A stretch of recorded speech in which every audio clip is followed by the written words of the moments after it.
अस्सलाम वालेकुम। SIR special intensive revision, इसको हिंदी में कहते हैं विशेष सघन पुनरीक्षण। तो ये ख़ास तौर से चलाए जाने वाली मुहिम्मात हैं जो वक्त वक्त पे हिंदुस्तान में चलती हैं और चली हैं। तो इसके लिए हम क्या करें क्या नहीं करें, इससे पहले अगर हम ये जान लें कि ये होता क्या है, कब होता है, कौन कराता है, तो थोड़ा मैं समझता हूँ कि ज़्यादा फ़ायदेमंद होगा। तो स्लाइडों के ज़रिए हम कोशिश करेंगे धीरे धीरे इस चीज़ के बारे में जानकारी देने की। SIR क्या है और इसको कराने का हक किसको हासिल है?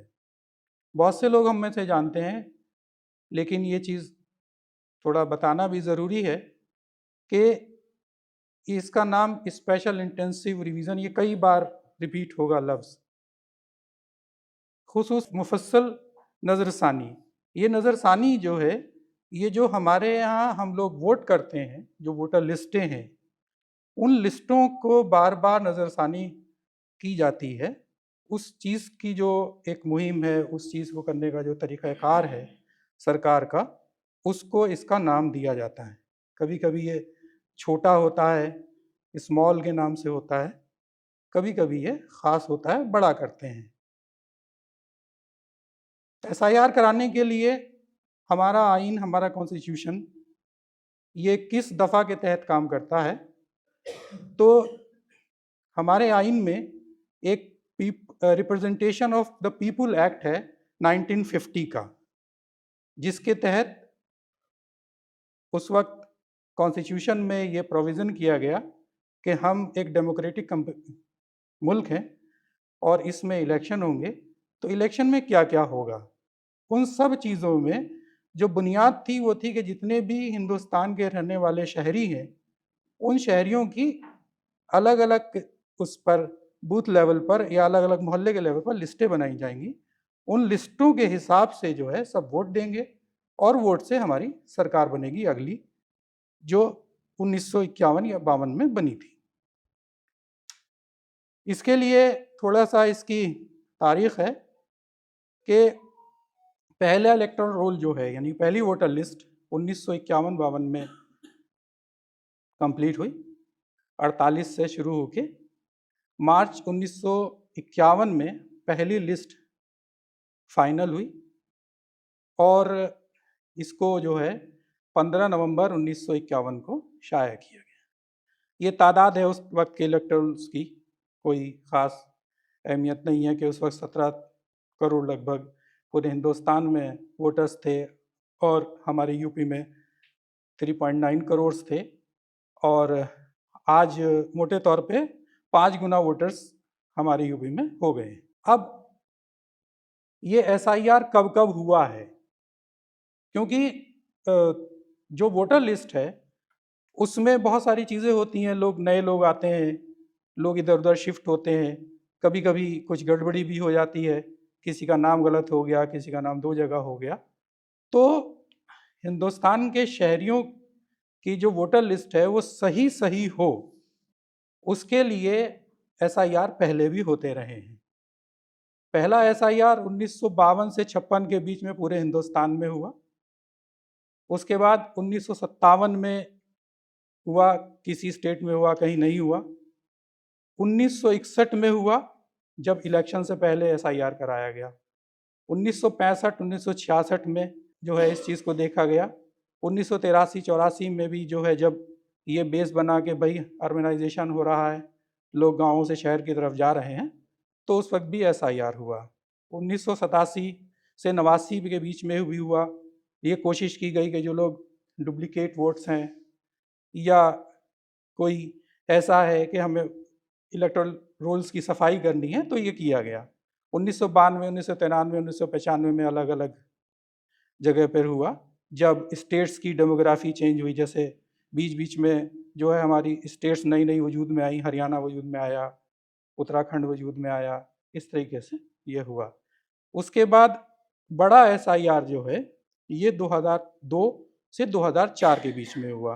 किसी स्टेट में 2002 में हुआ, किसी स्टेट में 2003 में हुआ, किसी स्टेट में 2004 में हुआ। अब इस सब काम को कराने के लिए जो इलेक्शन कमीशन है उसका तरीक़ाकार क्या है, वो है क्या?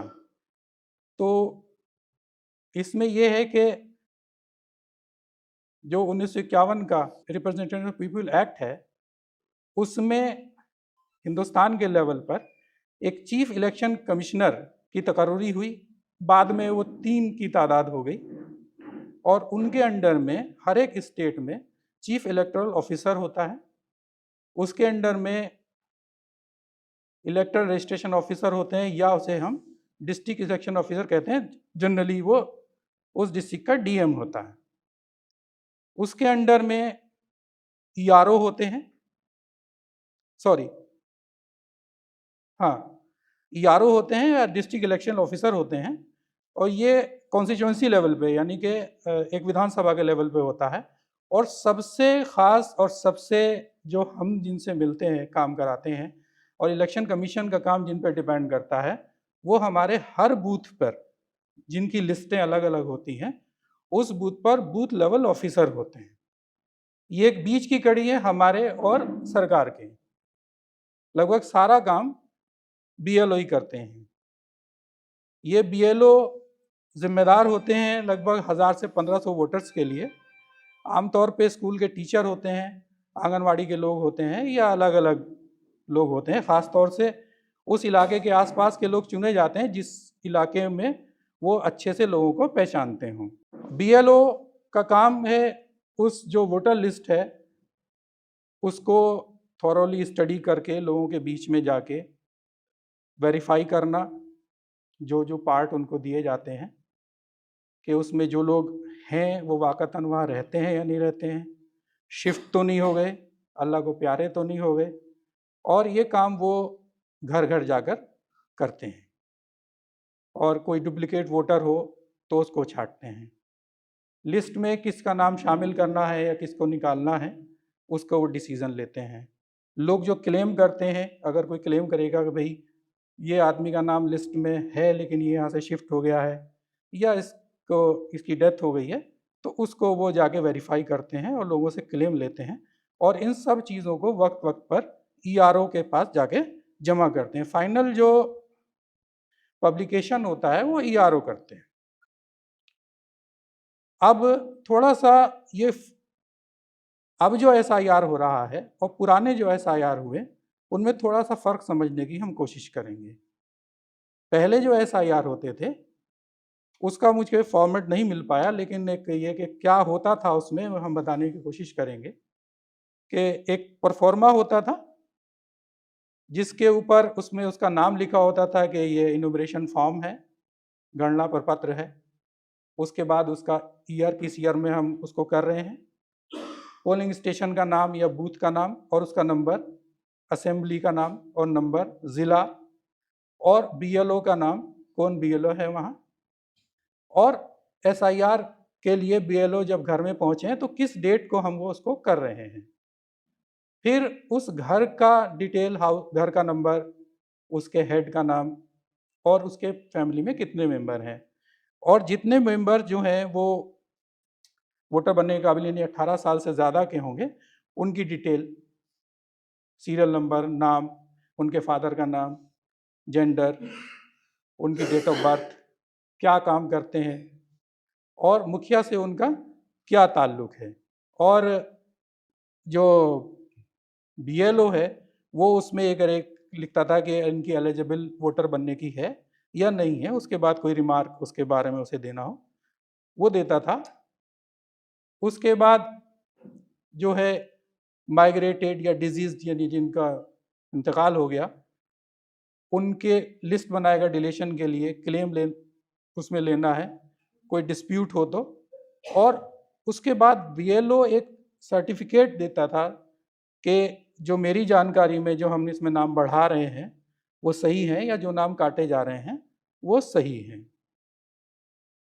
उसके बाद उस इनॉमिनेशन फॉर्म में नीचे सिग्नेचर्स BLO के और घर के मुखिया के और विटनेस के, ये होते थे।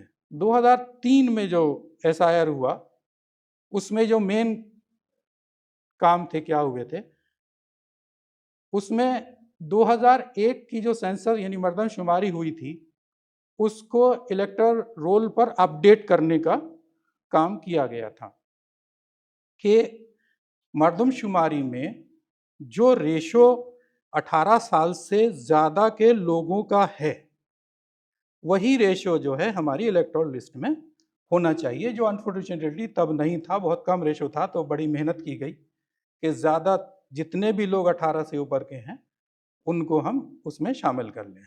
और जाहिर है कि वो फॉर्म जो है बीएलओ घर घर लेके गए थे और उन्होंने उसको किया था 2003 में।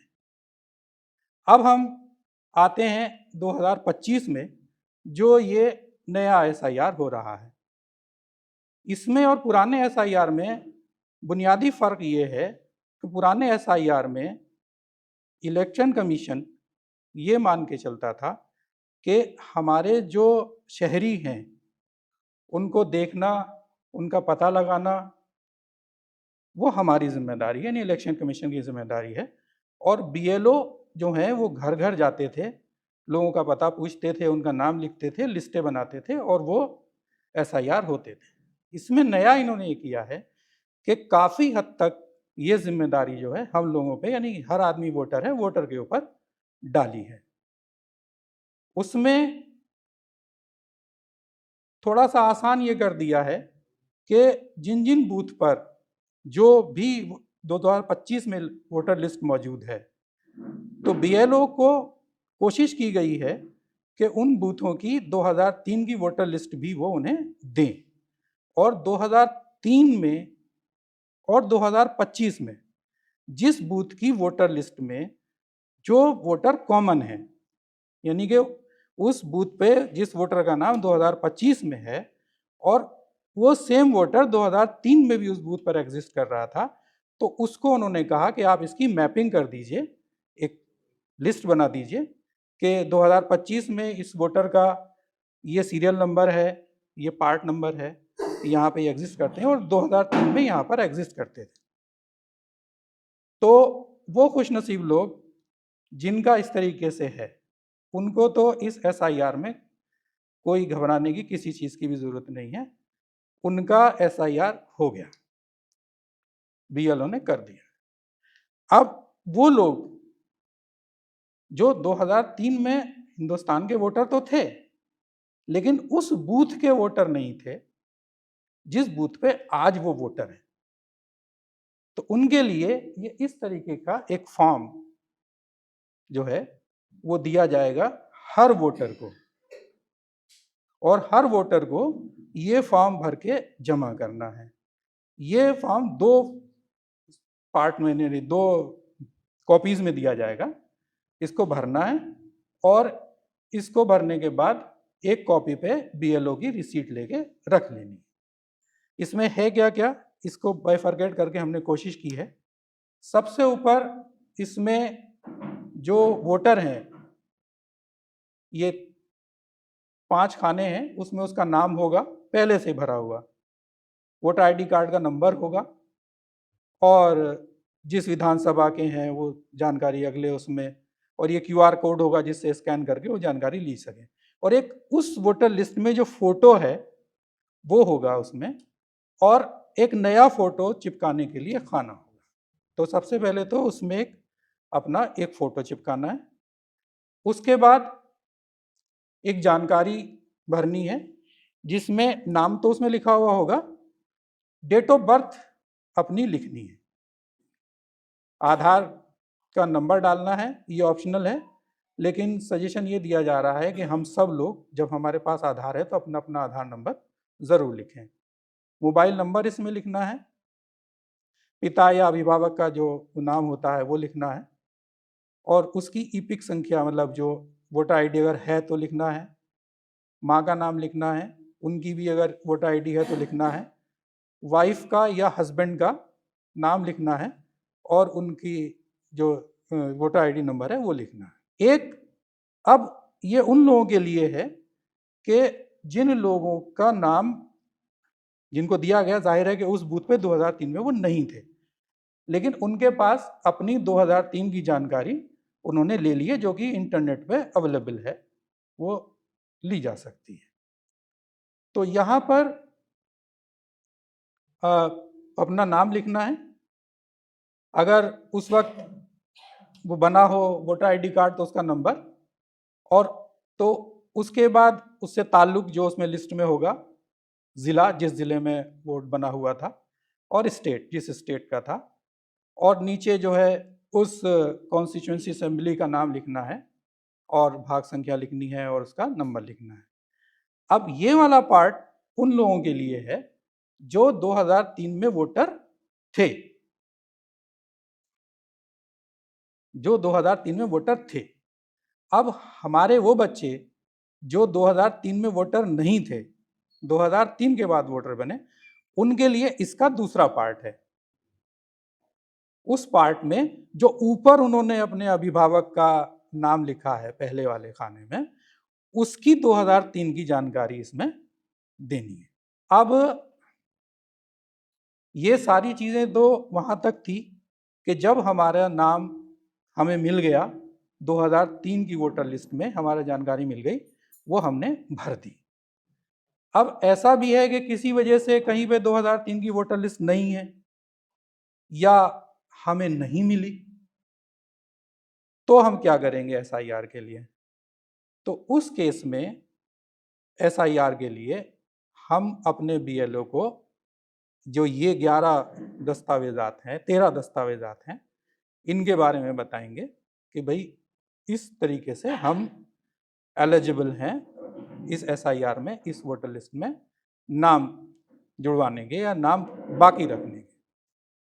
उसमें सबसे पहले इन्होंने दिया है कि जो सेंट्रल गवर्नमेंट में या स्टेट गवर्नमेंट में या सार्वजनिक क्षेत्र में कहीं भी जो रेगुलर एम्प्लॉई हैं तो उनके आई कार्ड, अगर पेंशन भोगी हैं तो उनका कोई पहचान पत्र या जो पीपीओ मिलता है। उसके अलावा दूसरा है 1787 से पहले कहीं किसी में कोई खाता खुलवाया हो, एलआईसी हो, कहीं कोई और पहचान पत्र हो, तो वो जाहिर बात है कि उसमें फोटो नहीं होगा, खाली आपका नाम एड्रेस वगैरह होगा, वो आपको इसमें दे देना है। तीसरा जो है वो सक्षम पदाधिकारी द्वारा जारी जन्म प्रमाण पत्र जो हम लोग बनवाते हैं। चौथा पासपोर्ट है। पांचवा हाई स्कूल की मार्कशीट या उसका जो प्रमाण पत्र होता है। एक वनाधिकार प्रमाण पत्र होता है जो गांव में लोग रहते हैं, या जो आपका इसको कहेंगे जाति प्रमाण पत्र होता है, वो हो 8वें नंबर पे है। कहीं कहीं राष्ट्रीय नागरिक रजिस्टर बना होगा, वहां पे अगर नाम है तो वो दे देना है। परिवार रजिस्टर गांवों में होता है, उस परिवार रजिस्टर में अगर नाम है तो उसकी फोटो खींच के वो अथराइज वो दे देंगे। कोई पट्टा, कोई मकान सरकार ने किसी को अलॉट किया है, वो दे देंगे। और ये आधार जो है अभी ये थोड़ा सस्पेंस में है। इसमें इन्होंने माना तो है कि ये आइडेंटिटी का प्रूफ है, आइडेंटिटी प्रूफ के तौर पे इसको माना है। अभी कहने के लिए इन कागजात के बराबर इसकी हैसियत नहीं है। और जो लोग बिहार से ताल्लुक रखते हैं और यहाँ पे अपना उनका वोट है, तो बिहार में अभी जो एसआईआर हुआ है उसका जो डिटेल है वो इसमें दिया जा सकता है। इसमें मैंने एक चीज और ली है आखिर में, कि बीएलओ जिनसे हमें इंटरेक्ट करना है ये सब काम करने के लिए, उनको क्या क्या इंस्ट्रक्शन दिए गए हैं, तो वो सारी चीज़ें खुल के आ जाएंगी कि भाई हमें क्या करना है और वो क्या करेंगे। तो एक तो मोटा मोटा प्रोग्राम है कि 28 अक्टूबर से 3 नवंबर तक वो सब अपनी तैयारी की होगी, गवर्नमेंट ने चीज़ें वो छपवाए होंगे। 4 नवंबर से 4 दिसंबर तक बीएलओ जो हैं घर घर जाकर ये इनुमरेशन फॉर्म जो है देंगे और लोगों से कलेक्ट करेंगे। उसके बाद 9 दिसंबर को जो इलेक्टोरल लिस्ट हैं, वोटर लिस्ट हैं, इनको छाप के लोगों को दिखाया जाएगा। इसको हम कहते हैं कि ये प्रकाशित की जा रही हैं, जहाँ बूथ पर वो लोग ले जाके दिखाते हैं, लोग देख सकते हैं अपना नाम उसमें। तो जाहिर है कि ऑनलाइन भी अवेलेबल रहेगी। उसके बाद किसी का नाम इसमें शामिल हुआ है तो ठीक है, शामिल हुआ है लेकिन कोई नाम की गलती है, कोई है या नाम शामिल नहीं हो पाया है, तो उनके दावे जो है 9 दिसंबर से 8 जनवरी के बीच में हो जाएंगे। और इसमें जो अथॉरिटी है वो ईआरओ है। इन दावों को तहसील लेवल पर दिया जाएगा और वो फिर फाइनल करेंगे 9 दिसंबर से 31 जनवरी तक इन सब चीज़ों को के दावे सही हैं या गलत हैं। और फाइनल लिस्ट जो छपेगी वो 7 फरवरी 2026 को फाइनल लिस्ट छपेगी। उसके लिए बीएलओस को जो बताया गया है काम करने के लिए, वो मैं आपको पढ़ के सुना देता हूँ। जैसे कि इसमें था, जैसे मैंने बता भी चुका हूँ कि बीएलओ जो है वो अपने सारे वोटर्स से संपर्क करके उनसे मिलके इनुमरेशन फॉर्म को 2 कॉपीज में देंगे। और बीएलओ जो है हर एक वोटर के घर घर जाकर ये काम करेंगे। और अगर किसी घर में बीएलओ को ताला लगा हुआ मिलता है तो वो उस घर में उन इनुमरेशन फॉर्म को स्लिप कर देगा दरवाजे से और वहां पर वो ये काम करेंगे, फिर 3 बार उस घर को में जाएंगे। अब वो कैसे प्रूव करेंगे ये इसमें नहीं लिखा है कि वो 3 बार गए या नहीं गए, वो अपने ऑफिसर को कैसे सेटिस्फाई करेंगे, लेकिन उन्हें 3 बार जाना है ये कंफर्म करने के लिए कि ये बंदा यहाँ है नहीं है। उसके बाद बीएलओ को हक हासिल होगा कि वो उस बंदे को जो है ये लिख दे कि यहाँ से शिफ्ट हो गया या यहाँ नहीं है। उसके बाद बीएलओ को बोला गया कि कोई बूढ़ा है, बीमार है, कमज़ोर है, गरीब है, तो उसकी मदद करेंगे जिससे फॉर्म भरने में उन्हें परेशानी ना हो। अच्छा, ये तो लिखा हुआ है कि वो फॉर्म पहले से सब कुछ उसमें लिखा होगा और बीएलओ जो है एक फ़ोटो उनसे लेके इस पर चिपकवाएंगे। इसमें वही एक और लिस्ट थी उसी की जो अभी मैंने बताया कि 2003 में जो हमारी डिटेल है वो, या हमारे बच्चों के लिए हमारी डिटेल हम उसमें भरेंगे।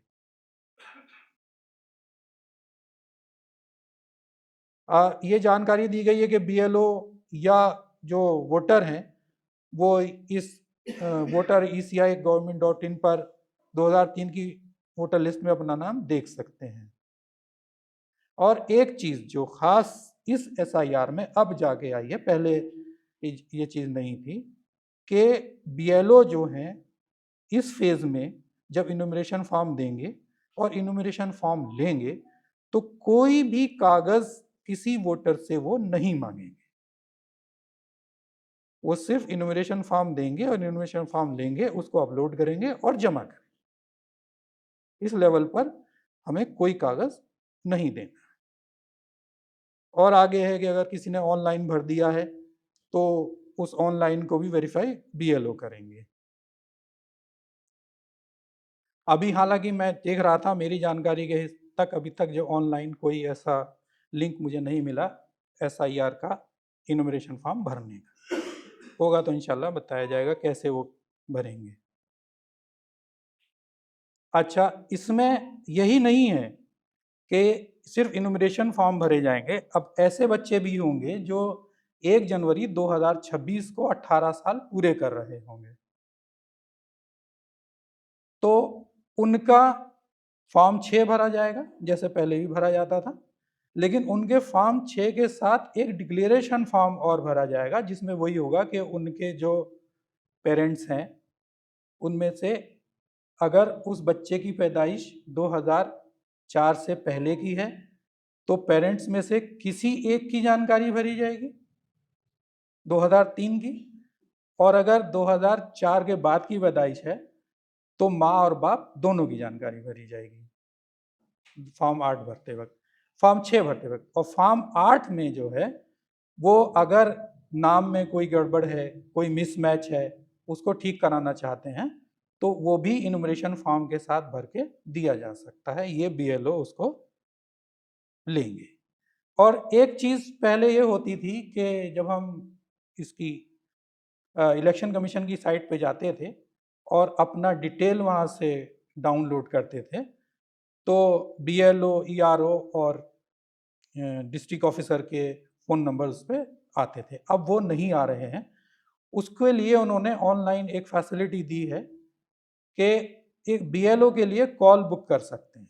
वहाँ पर जाके कॉल बुक करने की फैसिलिटी है, तो वो अपने कॉल सेंटर से बीएलओ से आपकी बात कराएं। तो सबसे पहले हम बात करेंगे कि इस केस में हमें क्या नहीं करना चाहिए। तो उसमें ये बात है कि हमें डरना नहीं चाहिए, घबराना नहीं चाहिए, परेशान नहीं होना चाहिए, अफवाहों पे ध्यान नहीं देना चाहिए, ना ही अफवाहों को आगे फैलाना चाहिए। अब इसमें करना क्या है? करने के लिए जिस तरह से बात आई, सबसे पहले हम लोग अल्हम्दुलिल्लाह इंटरनेट का अच्छी तरह से इस्तेमाल करते हैं। थोड़ा सा मुश्किल ज़रूर है ये काम, लेकिन अपना अपना नाम 2003 की वोटर लिस्ट में तलाश करना नामुमकिन नहीं है, मुश्किल है।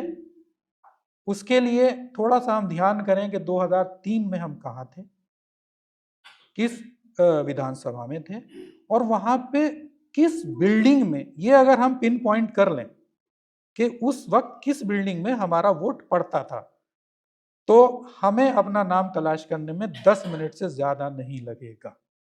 ये प्रैक्टिकल मैं अपने ऊपर, अपने रिश्तेदारों के ऊपर कर चुका हूँ। और दूसरी बात, पूरे यूपी में हमारे जितने भी लोग हैं, जहाँ भी हैं, सबको एसआईआर से गुजरना है और सब लोग लोकल लेवल पे अपना अपना नाम तलाश कर रहे हैं।